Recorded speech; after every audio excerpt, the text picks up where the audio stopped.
Welcome to Brave New Bookshelf, a podcast that explores the fascinating intersection of AI and authorship.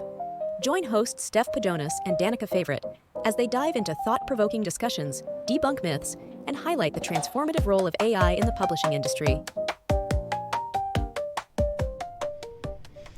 Hello, everyone, and welcome back to the Brave New Bookshelf. I'm Steph Pajonas, CTO and COO of Future Fiction Academy, where we teach authors how to use AI in any part of their process. We've been super busy at the FFA the last couple of months. We got some cool stuff coming out, which I'm totally excited about, and I can't wait to tell everybody about it when the time comes, hopefully in like late August or so. And I'm, of course, joined by my lovely co-host, Danica Favorite. How are you doing today, Danica? I'm good, thank you. So I'm Danica Favorite, and I am the community manager at Publish Drive. And at Publish Drive, we are here to help authors on every stage of their publishing journey through distribution, royalty splitting, and obviously creating our new tool, the metadata generator, which is an AI generator to help you create metadata and keywords and everything for your book, which is amazing and awesome. So yeah, we had kind of our exciting thing, and I know our team is working on the back end of also some more cool AI stuff. So I love that you and I both get to do for our day job a little bit of AI fun development stuff. I'm not the developer person. I'm just the person with the ideas who says, yes, I like that idea. No, I don't know. I don't even get to do that much. It's, do you think authors would like this? And I say, yes, we would. Yes. Or no. Yeah. Not so much. Mm-hmm. Yeah. And I think that's a good point. Obviously, you and I are very pro AI. We respect authors' rights to use AI ethically and legally in any way they can to help improve their process. And you and I were talking a little bit earlier about how we've both seen a lot more of the online bullying for people who use AI, or, oh no, this AI use is bad, this AI use is bad, etc. And I just wanted to take a few moments. We've been on break for a little while, take some summertime, so we're back from our break, and I want to reiterate our position that it's not okay to bully an author or anyone in the publishing industry for using AI as an assistive tool to help make their jobs easier. Now, obviously, we do not support plagiarism. We do not support anything that's unethical or illegal. But when we're talking about generative AI, and as we've talked about it in the context of our podcast, we really are talking about legal and ethical ways of using it. And so if you ever have questions about that, please go back and listen to some of our episodes, because we have experts sharing their opinions on that. And again, just want to reiterate that stance, because it's really important that even if I'm not using AI for one particular piece of my process, that doesn't mean that it's not okay for someone else to. I want everyone to use AI in a way that's comfortable for them.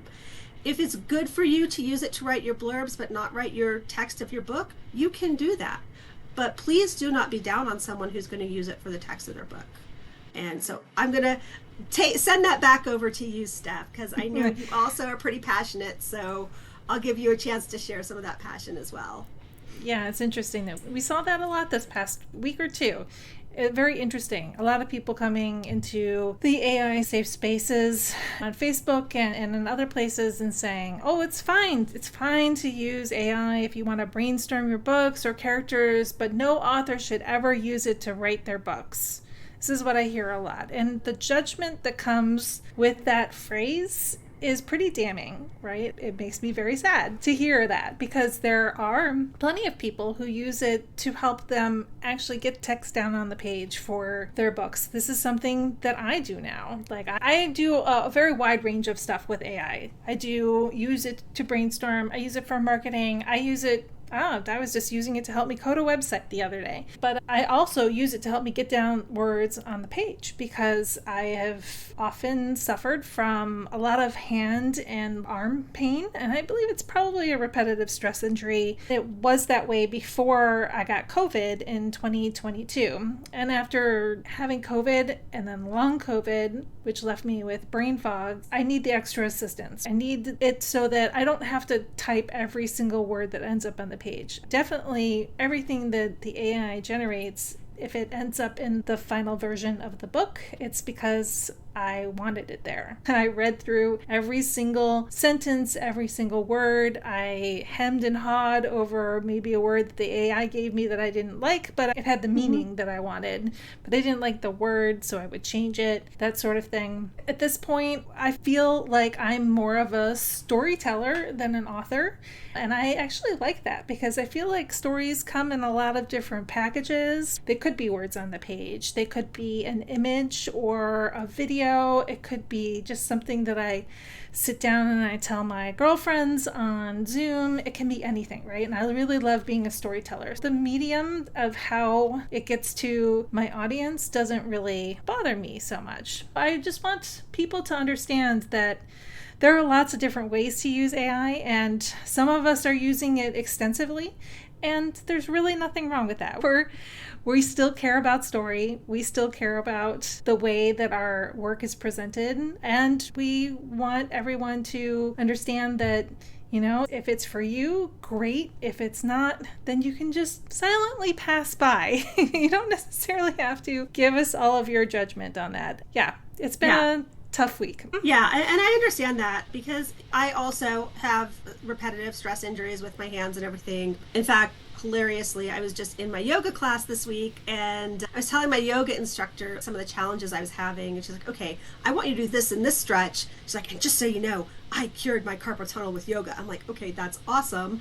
But in the meantime, I'm still really struggling with my wrists and my hands, and for the day job, I obviously have to type a lot. When I first started having these problems about, 8 years ago now, my solution was to go to dictating, and I still do. I still use a lot of dictation. I've realized that now my storytelling process is telling the story vocally. That actually makes sense to me because I'm a verbal thinker. I have a friend, she and I were talking, and that was one of the things she and I both realized is that it hasn't been until later in life that I realized I'm a little bit neurospicy, which I didn't know that. And now I'm like, oh wait, that's okay, that's what that is? Okay, cool, I got you. And so it's been helpful for me to realize that, okay, some of this is just my way of thinking, and I need to talk out a story first. I have in my phone just a recorder app. I sit there and I just talk to my phone all day. And she and I tried an experiment. I do want to share this because for those of you who brainstorm with your friends, she and I have a new rule that when we start talking and brainstorming things, we turn the recorder on my phone. And then when we're done, I send it I just hit the transcription thing and clean it up. The stuff that we've brainstormed, because the blank page scares her to death, I sent her that transcript. The last one was 44 pages because we do talk a lot. But now she has that transcript to go back through and say, okay, cool. Oh yeah, here's the things that I really wanted to talk about. And now out of that 44 pages, she's at least got 2 usable pages where she can go from in that story. And that's life-changing for her because she's always wanted to write a book and didn't know how to do it. Just that tool with dictation has really helped her, being able to think through the story. What's been great for me is I'm trying an experiment. We'll see how this goes. The FFA has this, it's not really a tool, it's a process called the Magic Book Machine. The automatic book machine. Oh, automatic book machine. Okay. We try to think that it's automatic, but it really is not. Right. It really isn't, because you go through this whole process where you brainstorm different elements and you stick it in, and then you hit run on the program. And once the program's done, you have basically a book. Now, I say basically because as an author, I'm going to tell you it's not a very good book. And this is why when people complain about, all those AI books out there, you cannot put a prompt into an AI tool and get a sellable book. You just can't. It's not that quality. Like, you really have to think through those steps. But what it did for me, and this is where I'm at now, is it gave me the gist of a story. And I went with a completely new genre, a new idea. I really wanted to test this as a theory, how this works. Now, what I can do is go back through and do some editing and get something semi-usable. But the other cool thing that I started doing with this, because again, my process, verbal, is I've taken those, and rather than sitting there trying to do, I actually read through it and I dictate back what I think the story should be. ultimately, I don't know, like I said, I don't know what the result is going to be. Brand new genre.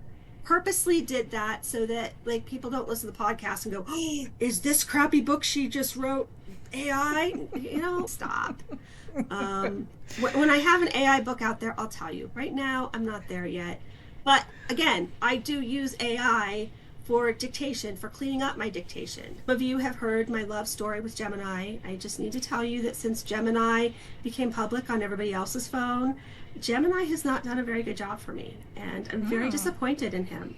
Just saying, Gemini, we're not friends right now. Really, I've been getting it to write some good first drafts of chapters, and it's actually really funny. And this is something I often come across with Claude. Claude's funny. Claude is funny sometimes. So it'll say like the weirdest thing, but then Gemini sometimes is up there too. It's interesting. Yeah, it is weird. Like sometimes Gemini is really good, and sometimes Gemini is just not. And again, it just depends on the day. Like Gemini's moody. That figures, Gemini the twins.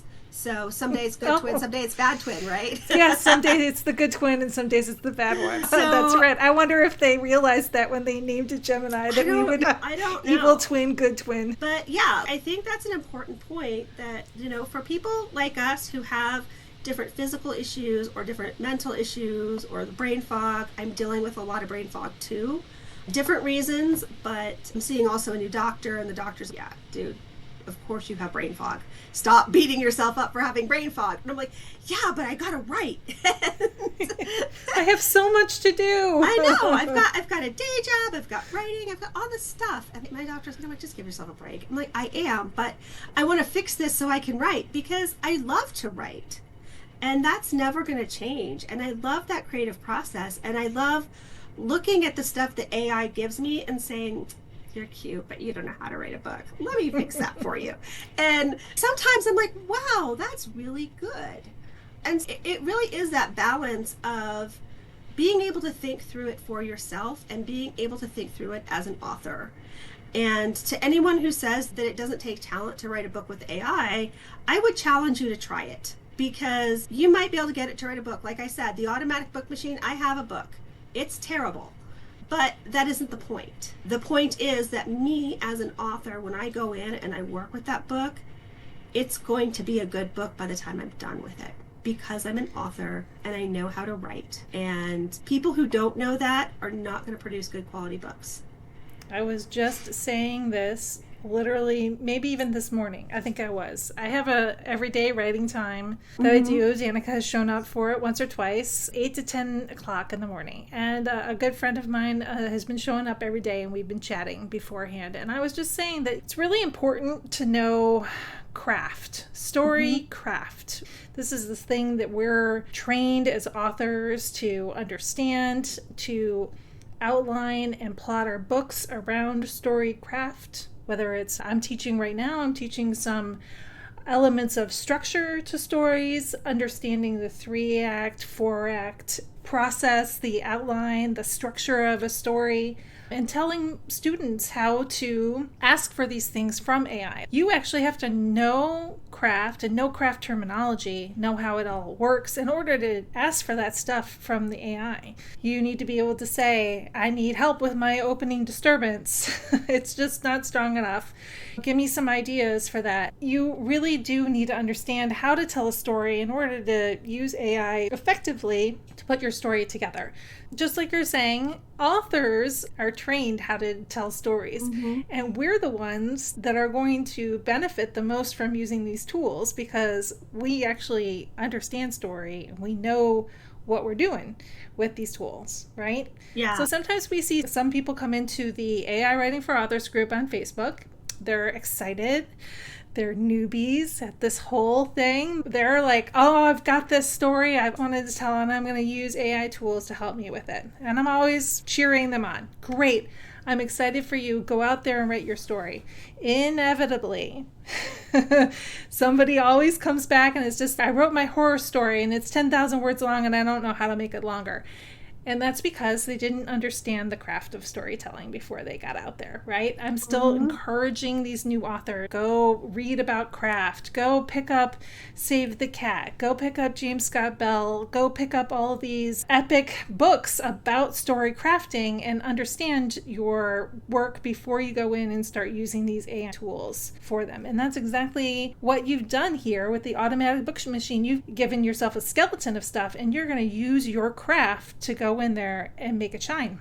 Yeah, exactly. I was thinking about that because, so true story, prior to my using AI, I did not know what 3-act structure or 4-act structure or any of that was. I really didn't, because that's not how I write. Now, what I have realized is because I know all of the other writing things, I actually intuitively do that.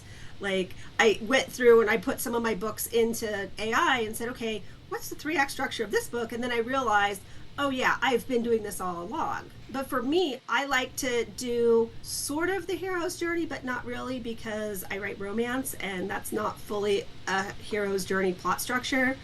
But I use Deborah Dixon's goal, motivation, and conflict. And that's really important to me as a writer. Here's the thing, AI knows that. AI understands that when I start writing, it understands to put it in that kind of structure for me. And what's great about that, and this is again, knowing how to work with both that writing tool and the writing knowledge, is I always start out when I'm plotting a book or I'm talking to AI about a book idea, even with this whole automatic book machine. I'm always going to call it magic book machine, but it's automatic book machine. It's magic. It is magic. But like, I do start with talking to the AI, hey, are you familiar with Deb Dixon's goal, motivation, and conflict? Great. Here is this idea. Could you please analyze it in terms of what my story needs and what it's lacking? And it can do that because I've given it all of the information to say, this is what I'm looking for. This is what your job is. These are the parameters. And so it knows that, but it also knows that from me giving it that instructions. If I just say, write a romance novel, I very well could get, and I've gotten some really dumb answers from the AI because that's too broad. If I say, can you write a romance novel with these elements that are important to me, it can do that. But it can only do that because I, as an author, have that knowledge and have that skill to tell it that. The other thing we've talked about this, I don't know if we've talked about it in the podcast, but I know we talk about it a lot, just you and I in conversation. But how many of you have seen AI writing where it's like pages of exposition before you get to the inciting incident? Who wants to read that? I sure don't. But again, the way AI is trained, it's trained on the entire body of literary work. And we know the great literary traditions start with pages and pages of exposition. So we as authors who've been trained in authoring can say, hey, please start this at the inciting incident. Please start this in media res. We have to have that language to be able to tell the AI to write that way, but that's something that we have to do. And that comes from our skill as authors. The other thing I want to say too about what we say is AI writing tells. And this is something I figured out a while ago. And I've been waiting to say it, so I'm excited I get to say it. Okay. It is that we laugh at, these are common AI phrases. You know why they're common AI phrases? Because they're commonly used in the vast body of literature used to train AI. Guess what? Every single one of those phrases I have used in my own writing at some point or another prior to the advent of AI as a tool for writing books. Furrowed brows, I keep getting his facial expression was a mix of excitement and trepidation, or a mix of surprise and something. It's always a mix of something and something. And I think it's going to be interesting, the evolution of writing after AI. Because there will be this certain segment of authors who see those phrases and just start getting rid of them, which is basically what I do. I like delete, delete, delete. And then we'll be left with a totally almost different style, right? Right. It will be different from how things were prior. And so in a way, AI is evolving a new style. Yes, and Right? I was thinking that because I think it's actually making me a better writer, because now we see these so-called AI-isms, and I feel super called out sometimes because I'm like, I say that all the time. But now I'm like, okay, crap, how can I say that differently? How can I be more creative in saying this same idea? Yeah, his brow furrowed. Okay, dang it, I use that all the time. If you go through my writing, you're going to see a lot of furrowed brows. But now I'm like, okay, let me think about how can I say his brow furrowed a little bit differently?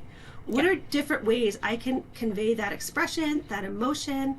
And suddenly what I have is a much more creative and unique way of writing that I would have never been able to pick out had it not been for AI doing that. So thank you, AI, because as much as I'm really mad at all the ways I keep getting called out, I'm also really excited because it's showing me areas where I can improve and be better as an author. So I'm super excited, even though I'm also pissed.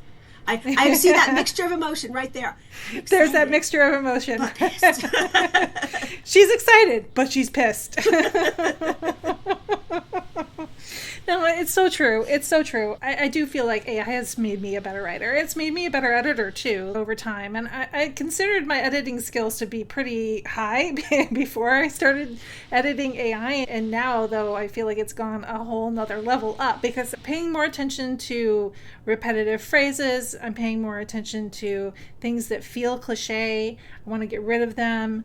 I'm going to delete as much as possible. Delete. I do it all day at this point, right? Yeah. You know, it's one of those things where we're evolving. We're seeing patterns in the storytelling of the last 100 years, right? We're seeing all of these patterns that are emerging. And now is our chance to turn the tables and do something else, do something cool. Yeah. And you can do that with the assistance of AI, absolutely. Yeah, and here's the other thing I was thinking of as you were talking, is that I've read a lot of articles and I've heard a lot of people talking about the fear that AI is making us less of critical thinkers. And the truth is, like what you were saying, I think it makes us more. If you are willing to accept the challenge of using AI as a learning tool and what can you learn from AI, I think it actually does make me more of a critical thinker because, like you were saying, in the editing and the choices that we make as authors, what I'm finding is that I'm looking even more deeply at what's going on here, okay? I just had, again, in this automatic book machine book that I'm working on, like what the AI came up with I thought was really illogical and weird. But it came up with that because that's what I instructed it to do. Where in my thought process did I not convey that attitude correctly? And I'm like, okay, I see that. This is where I can fix it. But even in blurbs, I was talking about how PublishDrive has its new tool for analyzing metadata and creating blurbs out of your writing. And sometimes I see that and I look at some of the results and I think, why did it come up with that? And what I realize, and I've had this criticism in some of my edits from my editor, where it's, okay, you may have been thinking that, but that's not on the page. And so what I'm realizing is when the AI is reading my work and coming up with a blurb for my work that is not what I want it to be, sometimes that's, to me, a message that's actually not on the page. I thought it was there. I thought people would assume that it was there because I do sometimes really like to not connect all the dots so that people can think through it and come up with the conclusion for themselves. Sure. But the truth is that they won't. And so sometimes the AI reading through your work and pulling out this blurb and you think it's about X and the AI says, no, it's not. It's about this. Why? And what that teaches me is, okay, here's where I need to communicate better. And I'm excited about that too. Same. I like the fact that AI forces me to look at the way I'm communicating and reevaluate it. So if I prompt for something and I get like a really strange result, that's the time to go back and comb through my prompt, to look at every single word that I've put in there. Because sometimes I'll say, help me revise this chapter. I've got some editorial notes here for you. etc., etc. And instead of revising the chapter, the words that are on the page, it completely rewrites it. And then that was my key to say the word revise is not working here. It thinks it needs to rewrite everything. So then I changed my prompt from saying revise to expand. I want you to expand this chapter based on the editorial notes that I've given you. Make sure that you're not rewriting everything, you're just expanding what I've already got here. And then that led to better results, right? So it just gives you a chance to not only understand what you wrote and whether or not you thought it was X and it was actually Y, but also the way that you're speaking to AI. And that actually helps you in real life too. Like I've been a lot better about communicating in real life about the things that I want, things that I need, by giving plenty of context, not just saying, go and pick up the dirty laundry. Say, can you pick up the dirty laundry? Because if you leave it there, the dog is going to go lay in it, leave her fur all over it. And then it becomes like, oh, there's an actual reason for that. Because when we prompt, we can't just say, give me a romance novel. You have to say, please give me a romance novel where it's a grumpy sunshine trope and they're on a trip in North Carolina, and and you give it all the context. This is all important parts of learning how to communicate. AI is actually helping us understand the process and the art of communication. And part of that too is, who are you communicating to? I was joking about, Gemini having its two sides, but one of the tools that Steph turned me on to that I'm starting to really become a huge fan of is Typing Mind, because what I can do, and this is a good way for me to tell if it's my prompt or if it's the model, because I'll run something through Typing Mind and I'll say, okay, do this for me.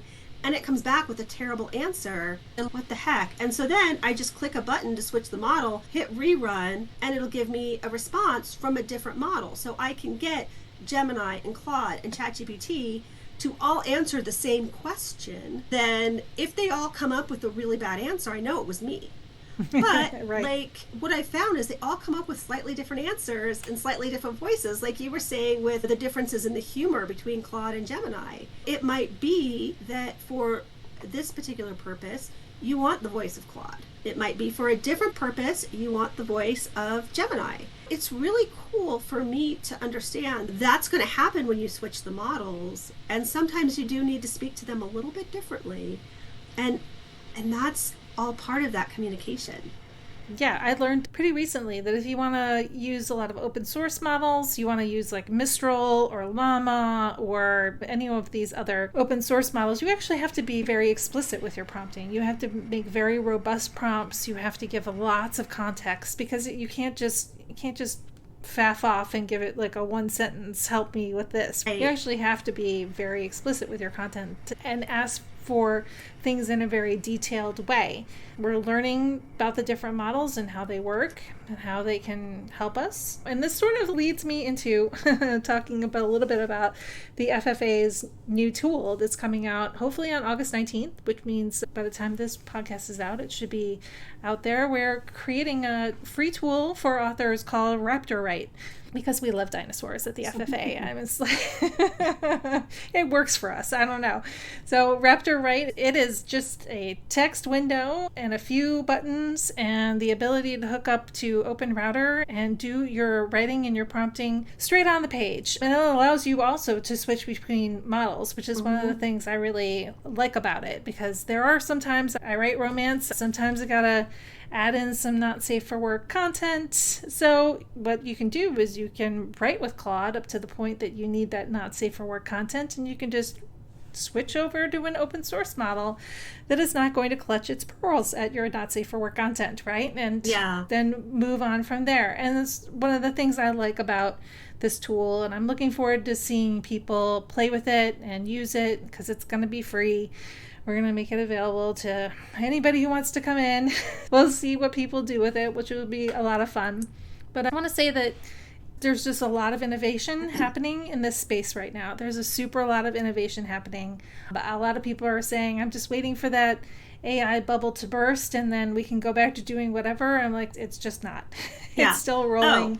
Yeah. It's not going to burst anytime soon. And these tools are going to be used by pretty much every business, including publishers.